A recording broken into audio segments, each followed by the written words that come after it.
Last time we looked at those. This time we'll look at these. Wow, Mike, that's a great idea for a YouTube video. Just filming books. It's really great. It's not anti-cinema at all. Hey, I happen to think books kind of look cool. And also, like, I'm the kind of person who once made a series of social media posted videos that were like just me and my second wife talking while the camera played over light on bottles in a window. And it was like during early COVID. And I thought, you know, My Dinner with Andre can be a movie. Let's take it even like further down, you know? I envisioned putting all those clips together into a movie, but in the end, despite their historical value, I believe I deleted them. You just don't want to keep all your content out there forever, you know? Like, keep the best. I very much like how Prince tried to erase himself from the internet, like hired people to constantly find mentions of him, and not the legal threats part, but the taking stuff offline part. That's cool. Like, it'd be great to be remembered only for your best stuff, you know, your most consistently great work. Not the stuff that was edited by someone else or that was, you know, only published in this or that form. But this book looks cool. The World of Thought in Ancient China. That's a great topic. Where did this come from? It doesn't matter. I couldn't have said no to this book. This might have come from a thrift store in Gallup, New Mexico. Gallup is a true Western city. I mean, the motifs of the West are not kitsch there. They're really just, they're part of how people dress. It's great. I recently found myself waiting in a parking lot at a Walmart in Gallup while someone got a prescription or something like that. The sunset was just like so amazing. I couldn't believe it. And everybody walking around seemed like they were on the cover of New Mexico magazine. I'm like, what? Everyone was wearing turquoise and silver and boots and 10-gallon hats and stuff. Anyway, Gallup rocks. I started watching this indie horror film on Tubi, the awesome free great streaming network. It's called The Bottom of the World, and it was totally filmed in Gallup at this restaurant and motel I've eaten at, El Rancho, famous. I gotta figure my life out so I can go back to that camp again this summer. It's such a cool experience to be able to do that. I want to live in a cabin and work in the woods. It was great. My very self woke up. Had so many like amazing experiences. We climbed the tallest mountain in New Mexico. That was awesome. Wheeler Peak. And it was just a foggy, dreamy, Klimt painting wonderland the whole time. Incredible. I saw some old, now distorted carvings from shepherds, just like the ones documented in one of my favorite New Mexico books, Aspen Art of the New Mexico Highlands. This here's the one. Let's see it right here. Prismo, may I borrow this book? Prismo, please do not be displeased with me. Oh, great Prismo, I wish but to borrow a simple book from your case. Just one, kitty, please. Prismo said no. Anyway, this looks great. The World of Thought in Ancient China. That's a fantastic topic. The world of thought anywhere would be interesting, but a world as rich and amazing as ancient China. Whoa. Of course, it's always a reminder when you study any time and place that we also live in a time and place. I feel like that's the main thing I'm a student of, is our own time and place. It doesn't mean I want to read a bunch of boring stuff. No, I'm just kidding. This isn't boring. This one looks cool. But you know, some topical politics and stuff, it can really feel like, oh, do I have to learn this? Okay, now I guess I understand the 2008 financial crisis. Prismo? I'm not Prismo. What's your name? Squirrel. Dear squirrel. What's going on, kitty? I've seen you smoking cigarettes and hanging out with the wrong crowd. Squirrel, I'm worried about you. Squirrel. Oh, squirrel. Wearing leather jackets and hot rodding around town. Joyriding. Why, you even slick your hair back with grease.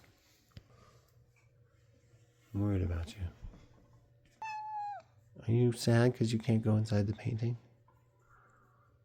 Our old cat Marcy used to just look at paintings on the walls and be like, what are you doing? She was just appreciating some art. Why are you complaining and so vocal and stuff? What's this about? You want more treats? These cats are addicted to treats. Every cat makes me think maybe treats are bad. They make them like so rich now. The cats are like, give it to me. Just lashing your tail like a panther. Are you mad? Or are you stalking a pigeon or a dove? Person has dandruff. You need a bath. I should brush you more. I will. Oh, squirrel. Why can't the world live in peace? Kitty, tell me. Tell me, kitty. Wow.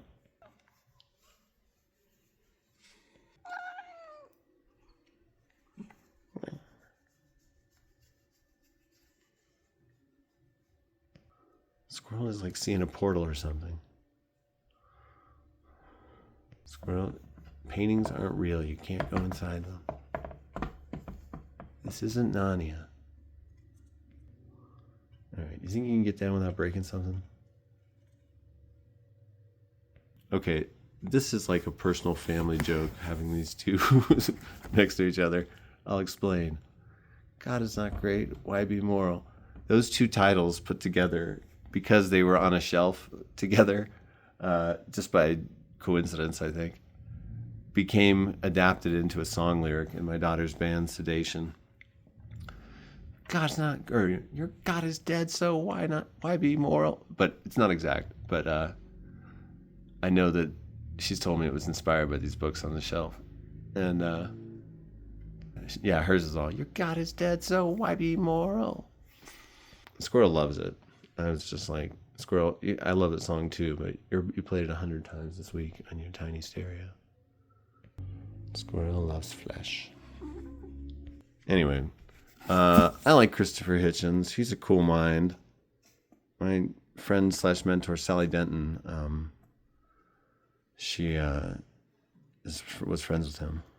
So cool. And, back when I was getting out of that religious mindset from growing up, like, in a super Mormon family, like 6th generation Mormon. Like, one of my ancestors, direct ancestors, was one of the first 1,000 Mormons. David Clough. He was converted by Martin Harris, who had first paid to have the Book of Mormon printed, and who was one of the famous Mormon 3 witnesses of the golden plates that the Book of Mormon was supposedly written on. And he was baptized by Hiram Smith, Joseph Smith's brother, and a founding member of the church, also a witness. So when I was first getting out of all that mindset, and having grown up a bit in Arizona, in a super Mormon county, Maricopa County, and grown up in a mission home in Vienna, Austria, with like 100 Mormon missionaries that lived there, because the church told my parents to go there and do that. And even having gone away to go to college in a little town that it turned out my Mormon ancestors had founded to originally be a Mormon school, I'm like, what? Can't escape this religion. Anyway, when I finally thought my way out of that stuff, it took 2 attempts. First, when I was younger, and it was just viscerally, not really thinking it out, but it didn't stick, because, like, intellectually, I was still, like, in this culty mindset. But how can you be moral unless you're a part of a perfect little group? That's a fun group.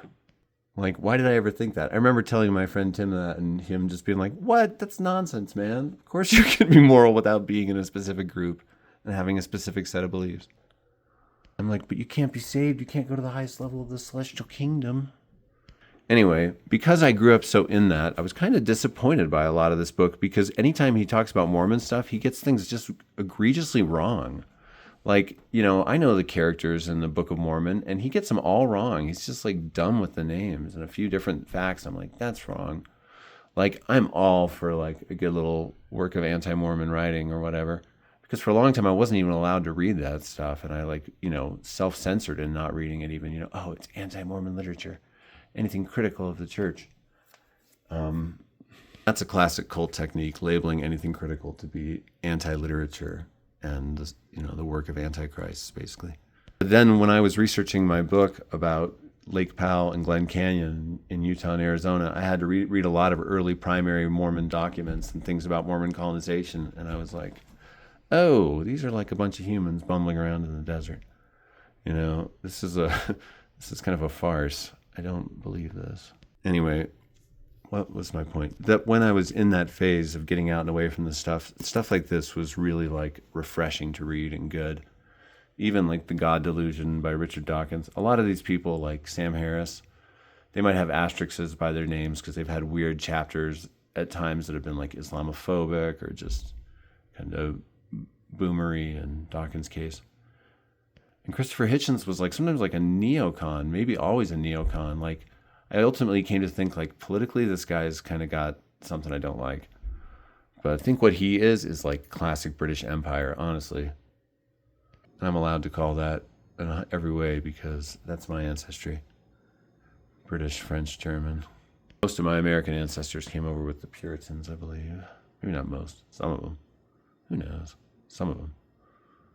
But by the 1800s, they seem to be all over, the ancestors I've tracked. And there were Virginia colonists that came from that route. Like, because there used to be two big East Coast colonies, Virginia and Massachusetts, basically. And Plymouth was there. I mean, there were others, but like, this book I bought because I had a special relationship with just seeing it on a shelf at the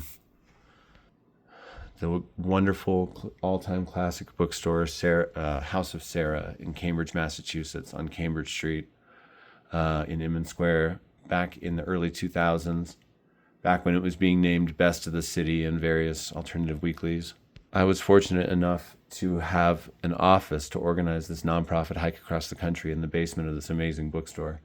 And it was just like such an experience. I feel like I lived like a Richard Linklater movie during that time. One of the chapters in my book is about that. How can you help the Hike for Hope 2001? That's the title of it. And like the owner, Jody Malone, was this like unique individual, just like kind of like a literary saint of sorts. And she would walk around singing Patsy Cline songs and like reading people Bukowski poems. And she had a cat, Spike, that lived there, this big fluffy cat.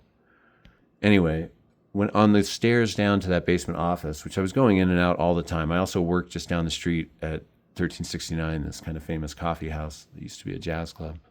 And that was just such a scene, you know. Sometimes I think that was just like one of the best times of my life, living in this cool city.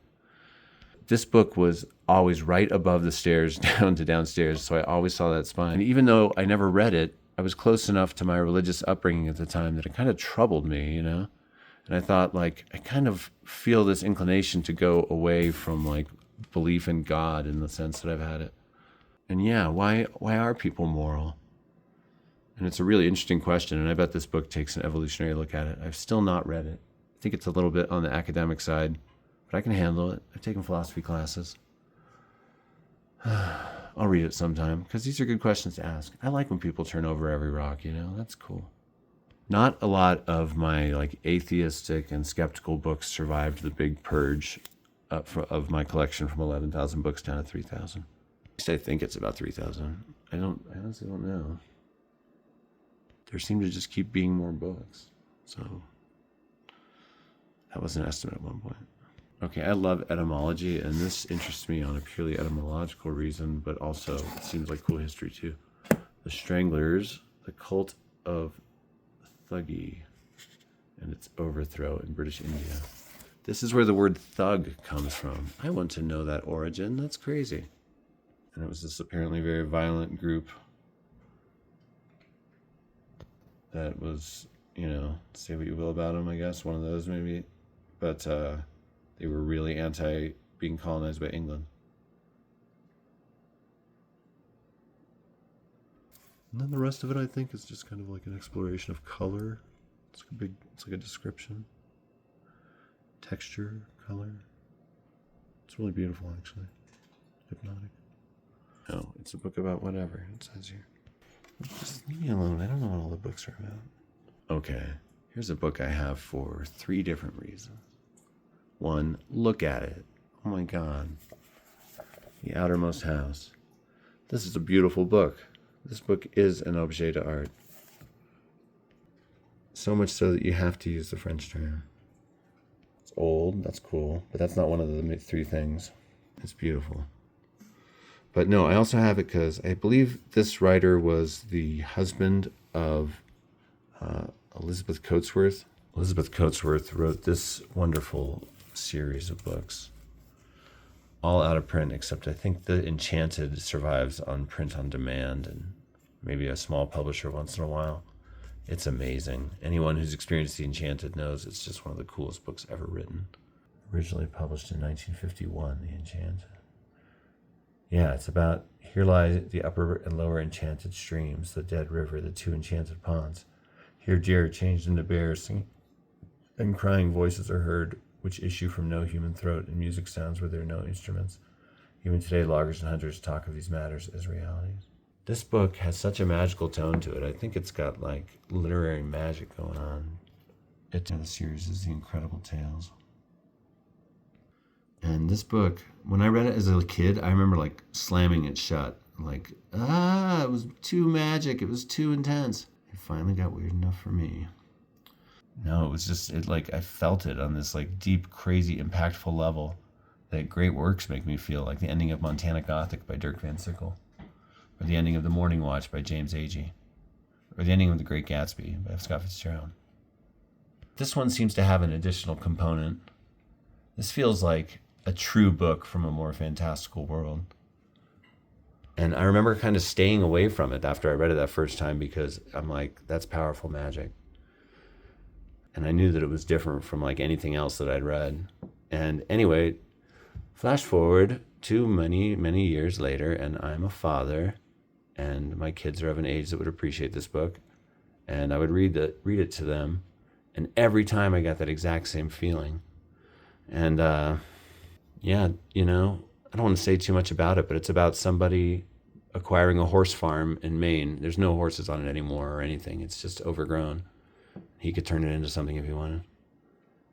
And there's neighbors, and Prismo loves it. Yeah, of course she'd walk in when I'm talking about this book. Anyway, that book, wow. And I think I read this one with the kids, Silky. I think we read them all at one point. Oh, we read this one for sure. I remember reading this one. What a great cover. Oh my God. I'm happy to own all these, but I don't think that they all pack the same punch that The Enchanted does. You know, the best art is, you capture it once in whatever way. Anyway, pretty sure this guy was married to her. It's a 1966 copy. How rad.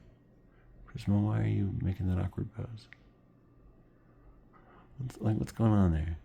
What are you doing? Is your back okay? Prismo? Okay, thanks. This book, 1966. It is like a piece of 1966. But the third reason I have it is because it's like a work of nature writing and, observing a place over time, a beach at Cape Cod. That's incredible. This will be like Joseph Wood Crouch's The Desert Year, but for Cape Cod. That's awesome. A Chronicle of a Solitary Year. This sounds amazing. I've had times like that. I once spent a whole month without talking to another human. And that's why I'm totally insane. Yeah, I was on that 6.5-month canoe trip. There's the paddle, painted by my daughter. There's too many books about Lake Powell. Anyway, go nature, go to the ocean. I'm drawn to the ocean. I feel its pull sometimes, I swear. Sometimes I have this salmon-like thought, must return to the sea. I suspect if you all really think about it, you all have that as well. Because we all came from the ocean in some sense. I think it's really interesting. According to one thing I read, the dominant theory is now that abiogenesis was sparked and made more likely by the essential amino acids needed, to be acted upon by electrical catalysts in the early, and heat and things like that in the early Earth, were probably made in vast webs of gas and dust in outer space, and Earth just happened to drift through that. That greatly expands the amount of time in which those acids could have emerged and come into being and made their existence more likely, in fact, more almost of a certainty, from just the way everything keeps building on everything before it. Anyway, The 9 nations of North America. Forget the map. The people of North America are dividing into rival power blocks with separate loyalties, interests, and plans for the future. The Empty Quarter, Ecotopia, Breadbasket, Mex America, Dixie, The Foundry, New England, Quebec. Okay, this is interesting. But this is different than the book I was thinking of, which I also have, called The 11 Nations of North America, which is about regional settlement patterns. I'm sure this gets into that. That's why I own it. I thought this book would go well with the other book. Similar titles. Futures are to be drawn from this volume. It is a grand book. Well, you got weird on us for a second there, Washington Post. Oh, and the Washington Post is his employer. Washington Post editor Joel Garreau traveled the continent for 2 years. Okay. It's challenging 9 nations theory. Whoa.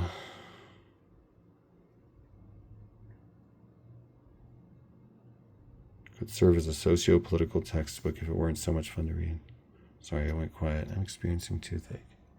I'm trying to get a hold of a dentist that I believe I still have insurance with, because I need to make an appointment.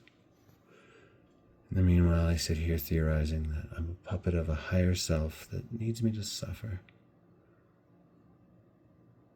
A higher version of my own self. And the book is a part of that somehow. Great. Today I realized, oh good, my downstairs neighbor has one of those little tiny motorbikes that like only drug dealers have. That they zip around Albuquerque on, running their little orders this and that way. Spreading the gospel of fentanyl zombiehood. Yeah, it's one area that I agree with some of the hysterical nonsense from the right. I mean, fentanyl is really dangerous. I mean, you can't just touch it and die. I mean, there's so many stories of like the police actually doing some fentanyl and they try to spin it. My wife just touched a dollar bill that had touched some fentanyl in a parking lot. No, that's not what happened, probably. But I'm like, man, it's a lot like A Scanner Darkly. I've been thinking of that book a lot lately, and I don't even think I own a copy of it anymore, do I? No. Well, now I'm in the future, because I just paused it forever looking for a book. Biography of Karl Marx. Did I read this one? I think I did. I read another one more recently, though.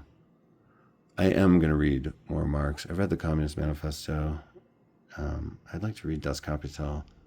I ain't afraid of Marx. I think people that are afraid of Marx are being silly. Careful. Marx has powerful ideas, and really he's just distilling many ideas that have been tested and polished for a long time before him.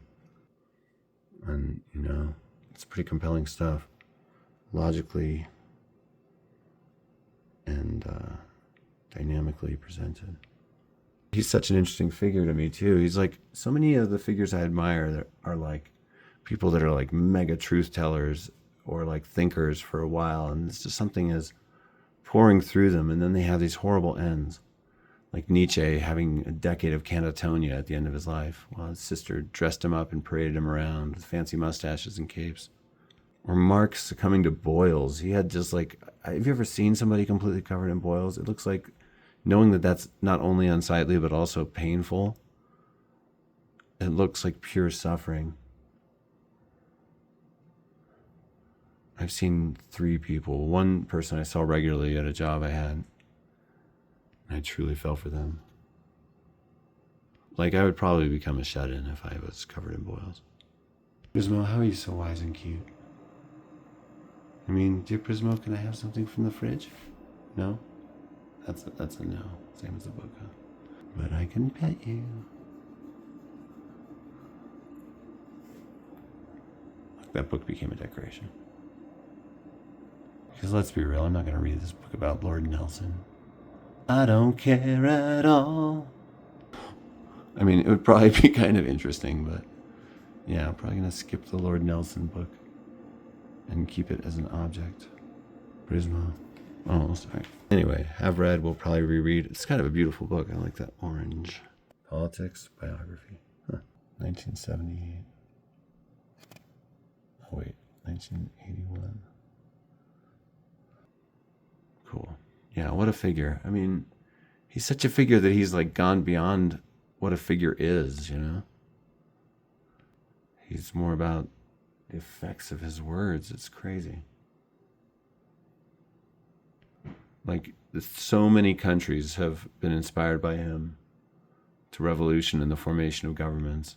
And some of the big ones, even an ancient empire like China, though it's, an amalgam with capitalism, kind of. And there's Engels, too. I've always felt that I should take Marx's ideas seriously, and that I can tell that there's a lot of truth there. Like I've said before, I'm kind of a communist sympathizer. And I think, as I've also said, if AI were to design a perfect society, or some all-knowing being were to design a perfect society, things would be more evenly distributed and centralized for efficiency, And we'd all work together and, be continually self-improving. I mean, that's kind of the idea. The idea of comrades is beautiful, I think. Dostoevsky, for all his kind of right-leaning at the time, he just called it brotherly love, but he knew the same thing was a goal. So did H.G. Wells in the days of the comets. Not just brotherly, sisterly, I mean, everybody, ew. I want to get a better copy of this. It's so gross. Honestly, only that cover saved that book in this collection. Baby food or something is spilled on something, I don't generally keep it. Like, my kids once spilled a lot of maple syrup on a lot of books. And some of those books stuck around for a while, or ripped books. There might still be one or two in the kids section, but eventually you gotta just have some standards. Oh man, Hard Traveling, The Hobo and His History. I have owned this book since the year 2000, and I bought it at House of Sarah bookstore in Cambridge, Massachusetts, directly from the window display. My friend Jody Malone, that store's owner, was a curator. I call her a legendary curator because she curated that store, and it was really like a face of Inman Square. Everybody walked by that window and read based on whatever was exhibited there, and some of her stuff was random. I remember once it was all about hobos. And I think it was done as a tribute to this hike that we were planning. But I was like, this actually looks fascinating. And I bought this book, and look how pretty it is. It's got a photo on the cover. That's a little different, especially for this era, which looks like what? What do you think, 80s? I was way off. 1967. Yeah. Well, that's right. That's a nice thing you got there. And I have read parts of this book before, and it's very interesting. And hobos are interesting. Like kind of a new nomadic phenomenon that sprung up. I've been part of a loose-knit nomadic group before, and it's really something. It feels like an old callback. It's like, wow. Hearkening back. Everyone's ancestors were in tribes at some point. One's ancestors were on the move before agriculture. When I walked across the country with 5 friends, I felt that. I felt something ancient. And that's why Netflix or HBO should make my miniseries, What We Found When We Walked Across America. It's already written. I've got a 7-episode miniseries script ready to go. There's even a video about it. Anyway, life on the road. And of course, the story of hobos is also a dark story. I once got a homeless guy's book that he'd written on scraps and saved in a plastic bag. And I typed them up and edited them into shape and arranged them until they were like a book. And then he would get arrested periodically, sometimes intentionally, for a place to stay in winter when he was in Idaho. And he'd write me from prison and add new stories. And they always got more raunchier and raunchier. And I'm like, okay, the whole tone of this book is changing. But man, that book had some amazing lines. Where is it? Just looked through all these files and couldn't find it, but I think it's in here. Or it's in there. Or it's in there. One of those boxes. Well, fascinating topic. Hobo signs is another topic. Early graffiti on freight trains. Can't believe I got to see an exhibit of original panels from Bozo Texino at a museum in California. 1967, this book came out. Wow. It seems kind of silly in modern times to look back at how common this was to put your picture on there. But also they considered that authors were worthwhile personages that people should know. It's kind of interesting. There's a whole set of attitudes that comes with a back cover like that. Yeah, and here's what the guy looks like. Alrighty. This looks like a staged photo. That's kind of a funny element. It was just a uniform with a hat and a chalkboard with some things written on it. Oh, the chalkboard is like a trunk. New Orleans. You're right where you've been. Anyway, I'm glad I own this book. Someday I'll read it in its entirety. Why not? You know, I wouldn't mind owning this whole series, all the Outlaw Bible books. I think there's only one I'm missing that I know of. The Outlaw Bible of American Fiction. I don't have it. This is the Outlaw Bible of American Essays. There's also the Outlaw Bible of American Poetry. I have a real history with this book. I think I told it already. Here's a quick summary. So there used to be this bookstore chain called Bookstar, and I was shopping at it with my friend Anne once. We were young, I was 18 and she was 19. 'Twas the 90s. Anyway, I'm looking at like some Beat Generation type stuff, which I was kind of getting into in the store. I would have a real big Kerouac kick that was good for me in some ways and like loosened my writing up. And Kerouac's work does have a sort of vitality to it that it would be dishonest to deny. Even the snobbiest literary person should admit that. Was it masculine fueled? Yes. Quite often. Still. Anyway, met this guy. He was right away like an eccentric, dark, brooding figure. He was a slide guitar protege of Skip James, who he had gone to Mississippi to meet. And, or some guy like that. I think it was Skip James. But, you know, some of those old-time legends were still alive in the 90s. And you could do things like that. Anyway, this guy did. But he was like a heroin addict, book thief, book collector. Hard not to talk about this guy whenever I think about him, because I'm like, what a larger-than-life personality. And I've never met anyone like him. He told me, I mean, the addiction thing was crazy. I'd never been around anyone doing hard drugs before. And he like literally shot up in front of my friend and I. We hung out with him. He stole books for us, including this book. This book was stolen from Bookstar. I'm sorry, Bookstar. It's probably the reason you went out of business. That guy stole a couple of books and just gave them to us as a gesture of goodwill. And so that's not honest. Don't do that, kids. Bookstores need to exist. Don't steal from them. Don't be like my younger self. But there's got to be a statute of limitations, right? I can look at this now. The company doesn't exist anymore. Some like private equity firm bought their debt and they're hearing this. But look what he wrote in the front of this. To Mike from Jason. Be brave, be bold. Do not do what you're told. She says the word clean through the whitest teeth as if it were some state of holy Angelica, I could never reach. I could take a long shower, do no drugs, and never be clean.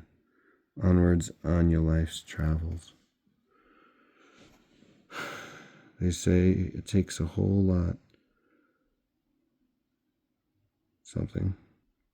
a whole lifetime to cross the desert at its widest point, and on earth, and an entire youth to cross the thinnest part. Either way, make your way across the sacred desert. Jonas, Jason St. Michel O'Kessler, JSMOC. And I've lived in Albuquerque a long time, pretty much continuously since 2005, or in the area. And there were 2.5 months at a summer camp. But that was in like an exurb of Albuquerque, the wild desert.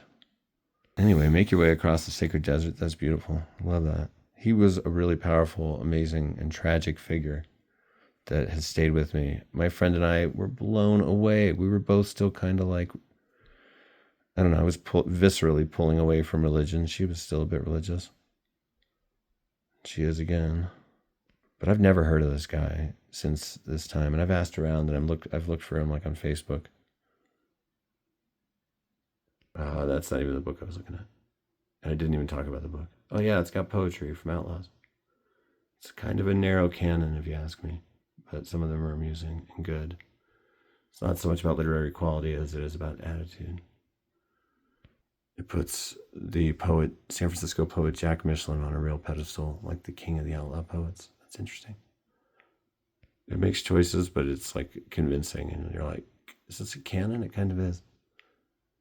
You know, and I love that idea of the art of outsiders. See what you will about like Henry Miller or anybody. It's like outsiders, they're speaking of a world that not everyone can glimpse without otherwise, you know. And since there's all one story, it's all valuable data for all of us, you know. People who read literature, scientists are like, they're more likely to have empathy. I can see why. Though also we have the knowledge to feel our rage. Mike, you're mixing up your thoughts and words again. Anyway, cool one. Very cool. I have not read this one much. I've read from it, and I've like flipped through it and spent a little time with it. Got a sense of it. Maybe I read it. I'm a little worried that I frequently have the phenomenon that I say in these videos that I haven't read something, and then I'm like, I read that. Like, what is reading even for if I don't remember anything from it sometimes? My brain is styrofoam. Thank you for watching my YouTube channel. You're going to end up like your father. My dad has dementia. I fear that. I really will go hike a dangerous ice crevasse as soon as I feel that stuff coming on. But I gotta say, I don't like being in early middle age and feeling like, why can't I remember things? My theory is that CERN, since 2007, has been doing these crazy particle collisions and stuff. They've created the multiverse. It was Berenstain Bears, not Berenstain Bears. Something happened. We've been switched around. There was that genie movie. Nelson Mandela did die in prison. The Monopoly guy had a monocle. And all kinds of things have shifted and changed. That's one theory. Or I've had COVID twice. And it's just good old neurological damage. Didn't you also have a stroke when you were a teenager? Shut up. Myself doing a voice. And man, I feel like this just became MTV's Real World because stuff just got real, Prismo. I mean, you can't look at nonfiction books and not think about everything. It's crazy. You know how it is, Prismo. Prismo knows. This is basically word for word her typical drunken party rant. I gotta say, though, she's kind of preoccupied with doves. She's, like, pretty into them. Last but not least, this horrifying book. Columbine. Whoa.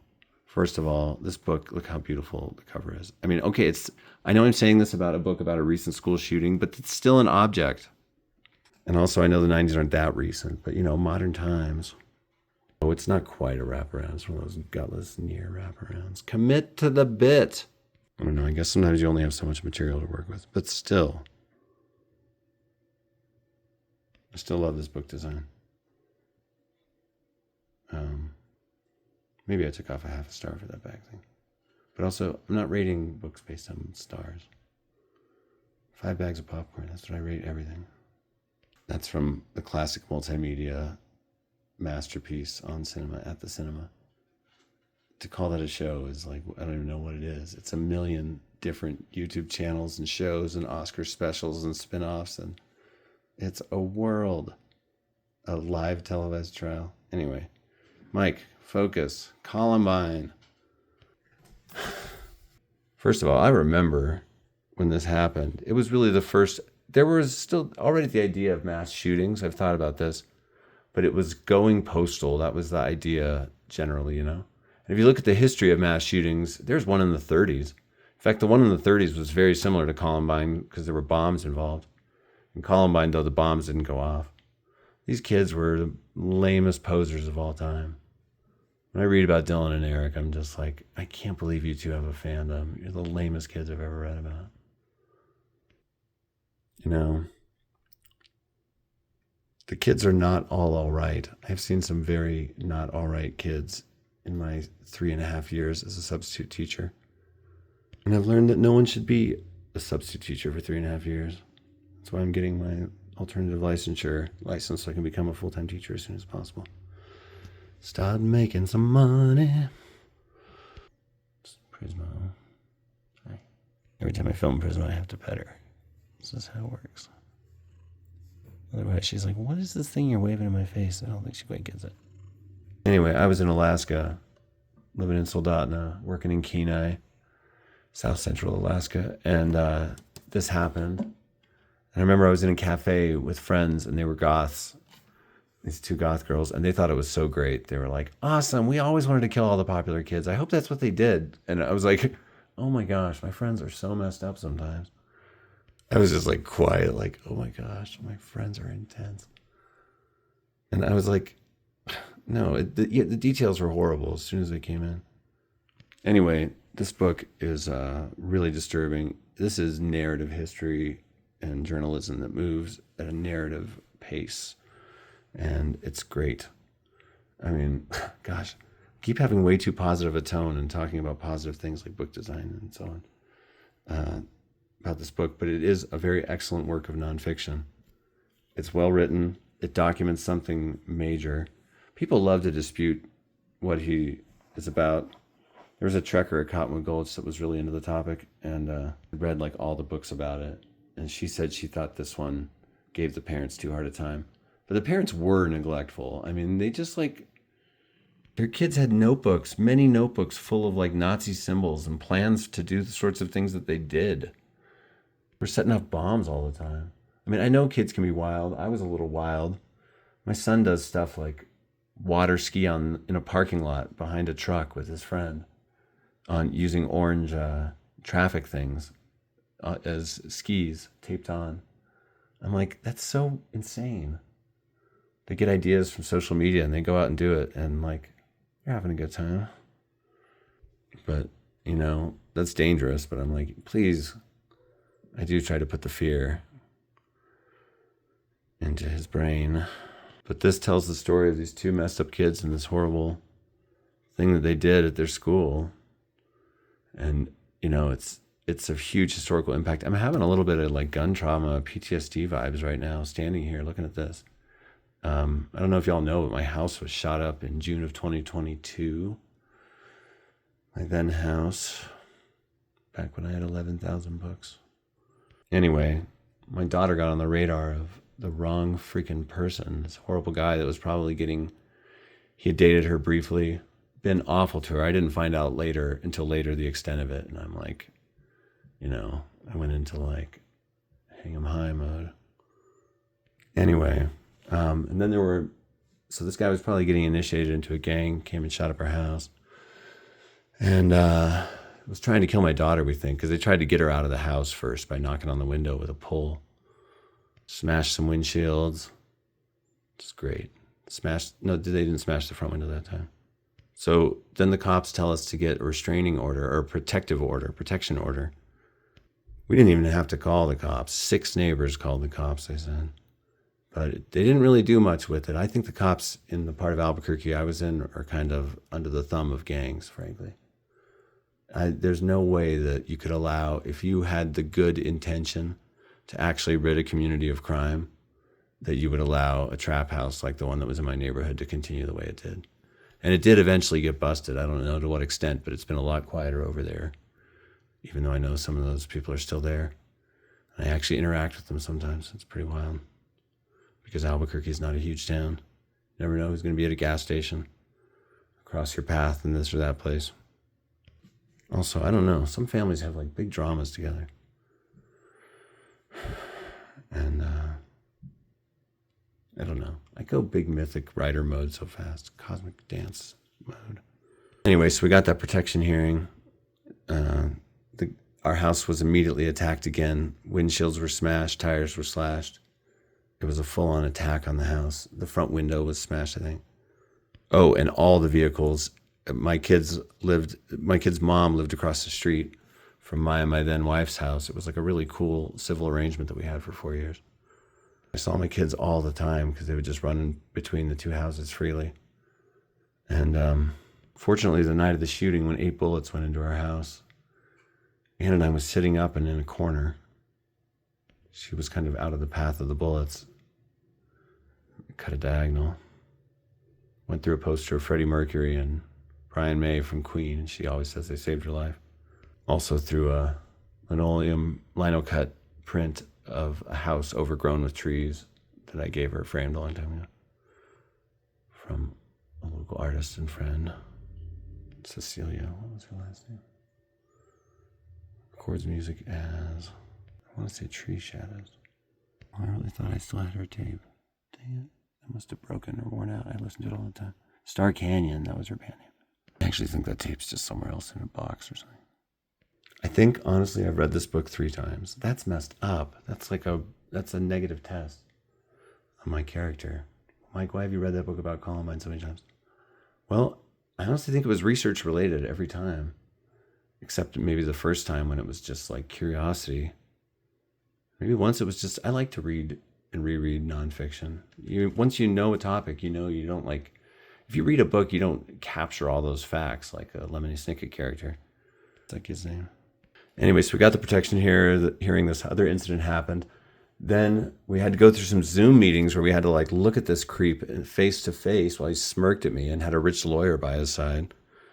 And we were all like dealing with trauma and just the events of the ensuing fallout from it. And I feel like we fumbled it at every step.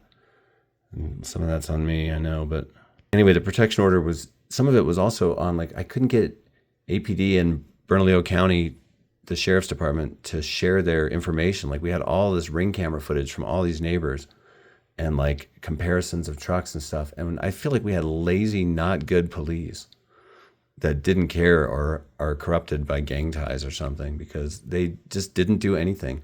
We found all these things for them to fingerprint and they wouldn't do it. They don't usually come out good. I'm like, you guys are the worst. You're like the opposite of Sherlock Holmes. Anyway, they would avoid us all the time. We'd go there in person, they'd avoid us. I mean, they were just like, they didn't want to do anything. And what I think ultimately got something done is I filed something with Crime Stoppers. Probably shouldn't be saying this all in video. But so did everybody. Okay, that's a qualifier. I was not the only pissed off neighbor in this story. People were calling all sorts of different agencies and groups on them. I know, I had conversations with people. Nobody was pleased with this house on that block. And like another family, like the dad in the family, these 2 kids threatened to come beat him up in his driveway, screamed in their faces. Like, what? You know, it was just a house that was endlessly attracting riffraff. And anything I ever may have said to Crime Stoppers was not just about that house, it was about that whole area. Because there were all these different corners that people were at nonstop. And there was like nobody doing anything. And, you know, even though it was Northeast Heights and there was some lighting, there were areas where it was spotty and should really be doubled. You know, lighting and community safety really are essentially united. Man, I really shouldn't have said all that stuff on camera. Anyway, after the second time, and so the order got lifted, the house got attacked again. Windows smashed, tires slashed, everything. And somehow, I think I dealt with my trauma at the time by developing an allergy to gluten. I've never had an allergy before, and suddenly I'm allergic to wheat and maybe some other things, but definitely to wheat, to gluten. And that sucks. They said it was probably kickstarted by a trauma, maybe COVID. And I was like, well, the timeline you showed me lines up more with this thing that happened to our house. So my house got shot up, so I can't eat pizza anymore. That's insane. Bodies are stupid. Anyway, the trauma was mostly sublimated or like manifested itself in like that sort of thing, allergies. I don't know, all sorts of stressors probably. But then what? But then in February of last year, another attack happened and we didn't even know what it was connected with or anything. It's just these awful kids connected with this house. And it sucks because I had known these kids when they were really little and they weren't like so horrible. We had like stories with them. I thought we'd helped them out a couple times. Once they thought they found a body in their yard and they were screaming and panicked. And we drove them to another's apartment. Another time there was a giant lightning storm and it was striking all over the neighborhood. New Mexico weather gets crazy sometimes. And they ran several blocks out in the lightning with it like hitting all around. And they were so scared they were having asthma attacks. But I had a bunch of blank saline inhalers and a first aid kit. And they gave them those and drove them home. I've always tried to help those kids. I'd always give them books and stuff. We talk about Adventure Time and cats and like, anyway, then it was just trauma upon trauma in this family, I think. And that house, deaths and so on. There's so much more to the story. It's crazy. But real Hatfield McCoy's there for a minute. We weren't doing anything to escalate it. We were just trying to make it stop. But like in Albuquerque, being involved in any legal anything can make you just like a snitch. That's all you are. You're a snitch. Like, we didn't even call the cops. I went to all the anti-police protests in 2014 when they killed a homeless guy here in town, James Boyd, and many others circa June of 2020, George Floyd, etc. Anyway, that February attack, it gave me PTSD like crazy. All the things that like my body had been suppressing since that first incident, which was a major one and a scary one and so unbelievable when it happened. My daughter just sobbing. It took me a while to like piece it together. One bullet went through my other daughter's pillow and mattress into the floor. Like she would have been dead if she'd been there, but she was on a school trip or a trip with family. Anyway, then that was in June, and then July happened, and the fireworks were like experiencing a war. I really understood PTSD in a way I never had before. Gave me a lot more empathy for people I know that have experienced that. Because it's like crazy. Your mind is there being like, whoa there, calm down, brain. And your brain is like, no, fight or flight mode now. Or is it your brain? It's like your whole body, vice versa. Your brain is being rational. Your body is like fight or flight.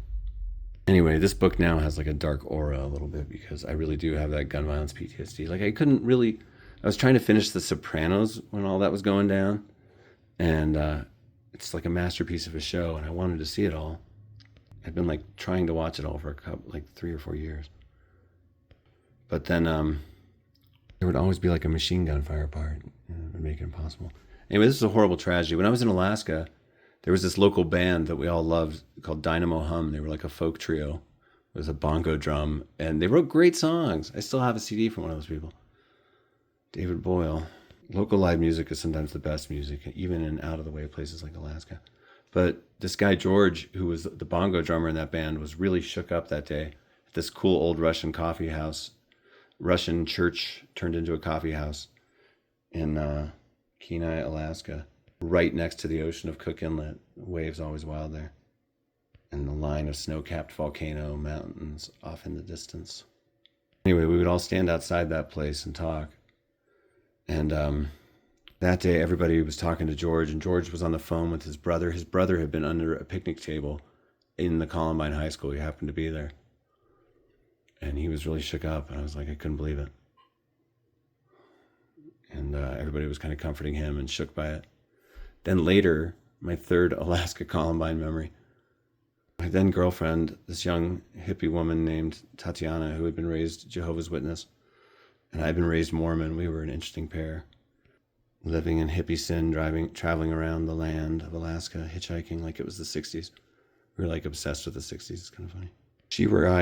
And I were in the Kenai library at some computers already. That's kind of an interesting little cultural note for myself. And people already had banks of computers at libraries in 2001. When did that start? I think that was in the 90s too, because I remember, my college had a computer room in the library. Like I took a computer class in middle school. Anyway, me and the GF were sitting across from each other in this place. Sun was streaming in the windows. Books were all around. An otherwise nice scene. But the Columbine thing had happened recently, and suddenly like 10 big teenage kids, all boys I think, come stomping in wearing black trench coats.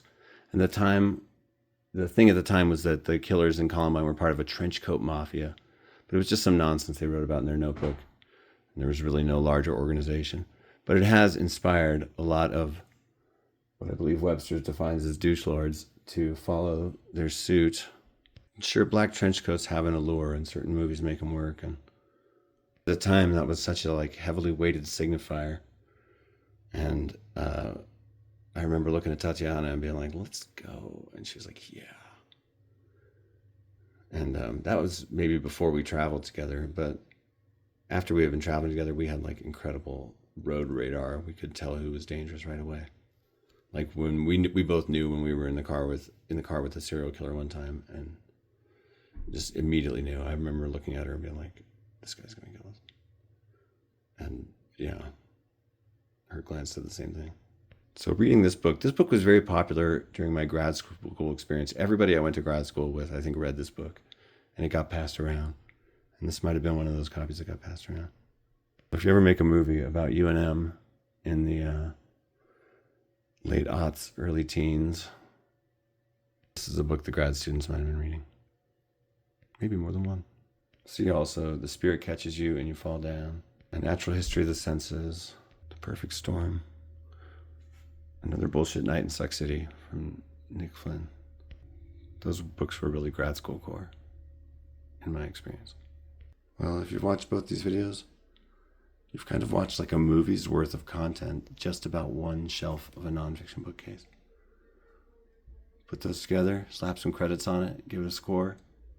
You've got yourself the world's most boring, eventless movie. But I think people just don't watch YouTube videos the same way. Like, I barely watch YouTube videos. I listen to them more than I watch. If I'm really going to watch something, it's like a different mode. Like I'm eating something and I can sit down and really spend time with it.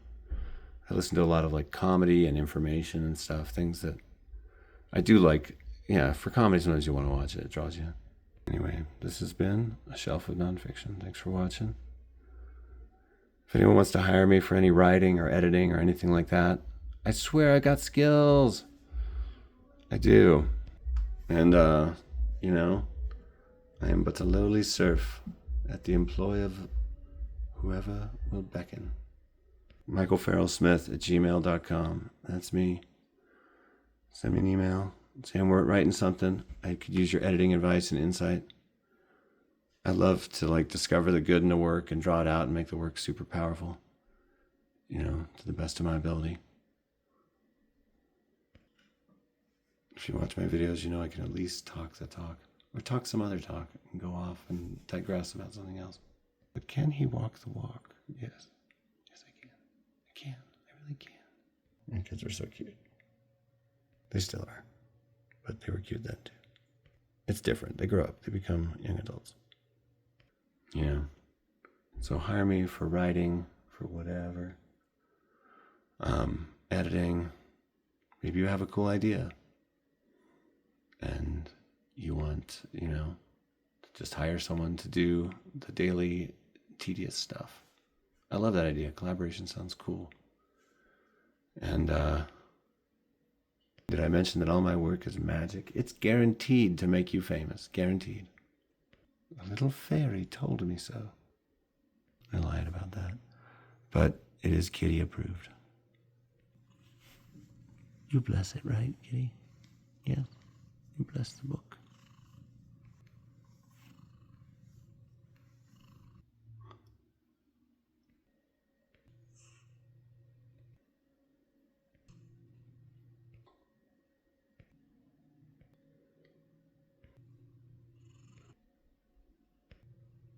Nonfiction's wild. It's interesting. It makes you think about form and substance. Because it's like, you know, it's not always about the art of telling it. It's about getting the information out there. That said, there's like good, even conventional nonfiction. And it really is powerful and purposeful and can move the needles of history. Needle of history. I'm trying to write a nonfiction work that's like as artful as any fiction. That's my big goal. But while really being scrupulous about the facts and being honest about it. Like, I don't think people who read my book will feel like they've been lied to. They'll recognize that, like, it's been presented artfully, but I'm trying to be straight with folks, and there's no grand deception going on. I realize I talk about my own book a lot when I talk about any books, but that's because that's ultimately what this collection is for me. This is an external hard drive for thinking about my life, for thinking about my work. My book is this massive 2-volume, 60-chapter, 4,000-page thing, this maximalist bomb of postmodern meta-awareness in a fun way. So the books are all a part of that, you know? I once wrote a description, it's in my essay, Some Thoughts on Boston, which is a chapter in my book. I once wrote an essay about this ancestor of mine who left behind a long list of all her possessions. Well, when she died, a list was made of all her possessions. One of the people who made the list had the last name Pillsbury. I bet he's related to the famous baking family. Right? He's got to be. New England, they're connected to everybody. Empires get built over generations, too. Anyway, I described her things as kind of revolving around her in her life. And this like bald list of description of her things that were left in this perfect list. I took out all the prices and stuff because it just was cluttery. And just talked about these items. One was a medieval sword from another time. She didn't have any religious texts. She might have been literate, though. Some of these ancestors were schooled, even if they were women. The Clough family on my dad's side was unusual in encouraging their daughters to go to school. Oh, you always wonder what trickles down over the generations. All right, peace out, everybody.